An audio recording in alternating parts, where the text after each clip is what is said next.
Parliamentary കീഴ്വഴക്കങ്ങൾ ലംഘിച്ചാണ് Lok Sabha pro tem സ്പീക്കറെ നിയമിച്ചത് എന്ന് മുഖ്യമന്ത്രി പിണറായി വിജയൻ.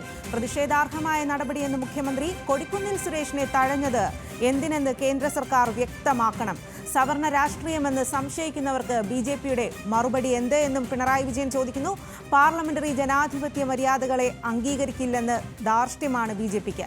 ബിജെപിയുടെ ധിക്കാരപരമായ സമീപനം ഇന്ത്യൻ ജനാധിപത്യത്തോടുള്ള വെല്ലുവിളിയെന്നും മുഖ്യമന്ത്രി. വിവരങ്ങളുമായി തിരുവനന്തപുരത്ത് നിന്നും അനുരാഗ് വി എസ് ചേരുന്നു. അനുരാഗ്, വലിയ തരത്തിലുള്ള പ്രതിഷേധമാണ് ഈ ഒരു കാര്യത്തിലായി ഉയർന്നിരിക്കുന്നത്. നേരത്തെ കോൺഗ്രസ് രംഗത്തെത്തിയിരുന്നു. കൊടിക്കുന്നിൽ സുരേഷിനെ പ്രോടേം സ്പീക്കറായി നിയമിക്കുന്നതിൽ നിന്ന് ബിജെപി പിന്മാറിയതിൽ ഇപ്പോൾ മുഖ്യമന്ത്രി പിണറായി വിജയനും രാഷ്ട്രീയത്തിന് അതീതമായി തന്നെ പ്രതികരിച്ചിരിക്കുകയാണ്. മുഖ്യമന്ത്രിയുടെ വാക്കുകൾ എങ്ങനെയാണ്? പാർലമെന്ററി കീഴ്വഴക്കങ്ങൾ ലംഘിച്ചുകൊണ്ടാണ് ലോക്സഭ പ്രോടേം സ്പീക്കറെ നിയമിച്ചത് എന്നാണ് മുഖ്യമന്ത്രി ആരോപിക്കുന്നത്. ഈ നടപടി പ്രതിഷേധാർഹമാണ്. സഭയിൽ ഏറ്റവും കൂടുതൽ കാലം അംഗമായിരുന്ന ആളാണ് മാവേലിക്കര MP കൊടിക്കുന്നിൽ സുരേഷ്. ഇദ്ദേഹത്തെ തടഞ്ഞത് എന്തിനാണ് എന്ന് കേന്ദ്ര സർക്കാർ വ്യക്തമാക്കേണ്ടതുണ്ട്.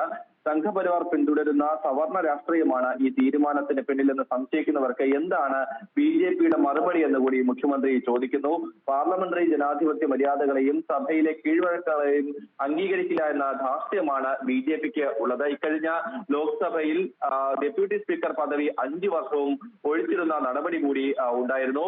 പ്രതിപക്ഷ കക്ഷിയിൽപ്പെട്ട ആരെയും ആ സ്ഥാനത്ത് അംഗീകരിക്കാൻ കഴിയില്ല എന്ന മനോഭാവമായിരുന്നു ഇതിന്റെ പിന്നിൽ. ബിജെപി നേതൃത്വത്തിന്റെ ഈ ധിക്കാരപരമായ സമീപനം ഇന്ത്യൻ ജനാധിപത്യത്തോടുള്ള വെല്ലുവിളിയും അവഹേളനവുമായി മാത്രമേ കാണാൻ കഴിയൂ എന്നാണ് മുഖ്യമന്ത്രിയുടെ വിമർശനം.